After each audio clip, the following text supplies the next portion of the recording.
আচ্ছা তাহলে এদিককার পার্ট তো সব মিটলো, এবার এসো সবাই, সবাই খেতে বসো। আমাদের নতুন বউ সবাইকে ঘি ভাত দেবে। হ্যাঁ অপর্ণা, যাও তুমি ঘি ভাতটা নিয়ে এসো। হ্যাঁ হ্যাঁ মানছি ম্যাডাম। তুমি অপর্ণাকে নাম ধরে ডাকছো কেন? আর অপর্ণা তুমি ওকে মানসি ম্যাডাম বলছো কেন? না, দোষ তোমার নয়, মানসিরই বলা উচিত ছিল।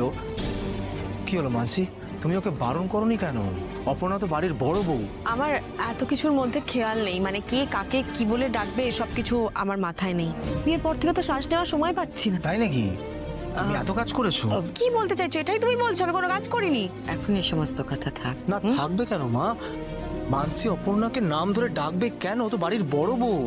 মানসিকটা আমি বুঝতে পারলাম অর্ক, তুমি অপর্ণাকে ওর নাম ধরে ডাকছো কেন? না না মা, দেখো আমরা তো এখন বন্ধু, তাই আমরা পরে ডিসাইড করে নেবো যে আমরা নাম ধরে ডাকবো না কি বলে ডাকবো, কিন্তু মানসি অপর্ণাকে। আরে কি অদ্ভুত, আমি তো নিজেই বুঝতে পারছি না ওকে আমি কি বলে ডাকবো। ও তো আমার থেকে বয়সে ছোট, তাহলে আমি কি বলবো? আপনি আমায় নাম ধরেই ডাকবেন, অত কিছু বলতে হবে না। ব্যাস হয়ে গেল, সমস্যা মিটে গেল। মানসী তুমি ওকে অপর্ণা বলে ডাকবে, আর অপর্ণা তুমি মানসী বলে ডাকবে। এখানে কেউ কারো দিদি বা ম্যাডাম নয়। সময়ের সাথে সাথে মানসি ম্যাডামটা মানসি দিয়ে হয়ে যাবে। আমি মানসী দিয়ে ডাকবো তোমাকে, কেমন? কত ভালো মেয়ে এই নতুন বউ, সবাইকে কত সম্মান দিয়ে কথা বলছে।